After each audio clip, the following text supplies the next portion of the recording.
This is BJ Hathaway of Augusta Golf Instruction, and today is May 7th, 2011.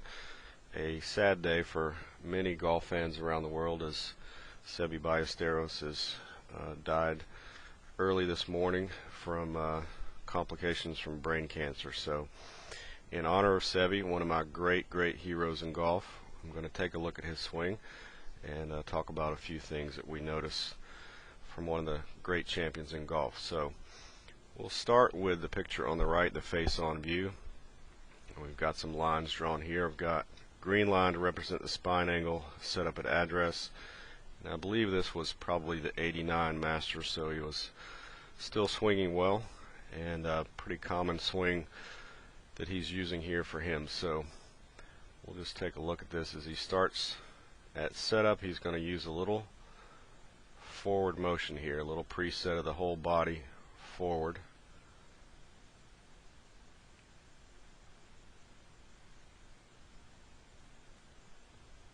He's going to have a little spring back as he starts to go.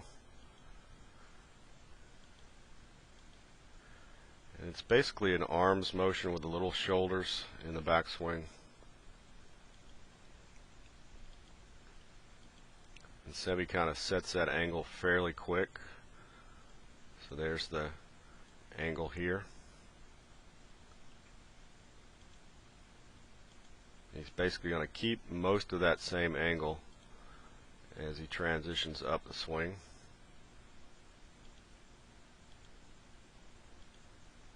We'll see now the wrists are going to set a little bit more. And the thing with Seve was he fought a hook for a long time, and I believe part of the reason was the way that he changed spine angles a couple of different times in the golf swing. It's going to cause the head to move slightly out of the box, as you see, as he's about halfway up. And the head's going to drop just a little bit as he gets here to the top. So his spine angle is going to change just slightly to more of this angle, at maybe 4 degrees or so. His head's going to have moved a couple inches to his right. So the good thing is he's got some great extension here with the left arm. Great angle here at the top. Really good coil with the shoulders. Hips have slightly turned, not as much as the shoulders. And we're going to see, what does he do to transition from the top to the downswing. We're going to see, there it is right there. It's basically the left knee and the left hip move together right there. And the club's not really going to move at all. It's going to drop a little. That's just a little bit of lateral slide towards target, initiated by the left knee and the left hip. He's going to continue moving laterally towards target as the arms start to drop. We'll still see a lot of great angle here. So he's not at all pushing the club head down towards the target at all. Arms are dropping while the body's moving laterally. And from here he's going to basically stabilize the lower body, and the arms are going to continue to pick up momentum. We'll see, even though this was pretty blurry, we still got some major lag angle still intact. And as he gets down to release point, we'll see hands are in front of the right leg. Shaft angle is still really nicely held. But we'll see the spine angle is going to be continually changing, and the head's going to stay back outside of that box where it started. So there's basically a couple frames past impact. We'll see the spine angle has changed a couple of times. The head has moved down and to the right. Great extension with the right arm. And now the body's really going to start to open up. We'll see he gets kind of that old classic reverse C finish through this phase. Then he's going to level out and post up really nice and strong on the left side. A big full follow through. This was second shot in a 13 at the Masters, and he put that to about 8 feet for an eagle. So the swing worked. It just had some problems when the timing was off, and he would come down and get behind the ball a little too much. He would close the club face too quick and fight a hook. So we'll look now on the left-hand screen at the down the line view. A lot of people said Seve set up with low hands, but it's not really that low because the shaft angle is going through the waist. I think he had pretty long arms, so it would of course make him look like he had really low hands.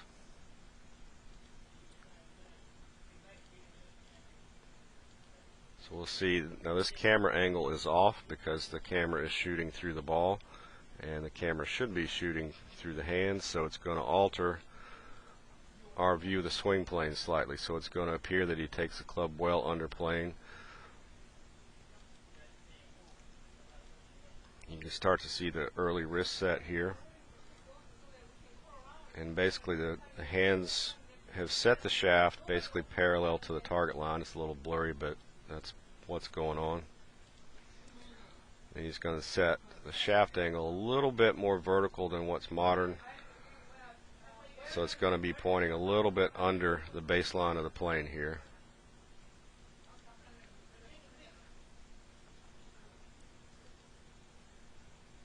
And now we can really see where the shaft is pointed. Now, of course, this, like I said, the camera angle is off, but it probably is really pointing a good 6 inches to a foot inside the plane line. So that was unique to his swing.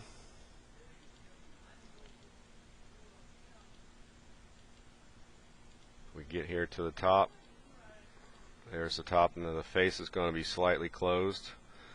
And this one he actually hit into this bunker here, so it was either a pull or too much hook to the left, probably caused by the face being a little closed. So in a perfect world, we would have the face angle parallel to the swing plane set up at address. As he makes this transition here, you're going to again see basically the left hip and both knees are going to move just right here.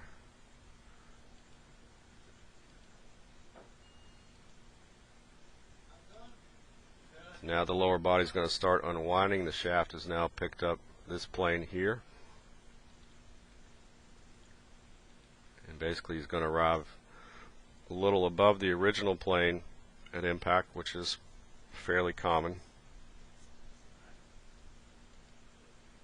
We can see how the lower body is still unwinding, but how the spine is really tilted back towards the right foot.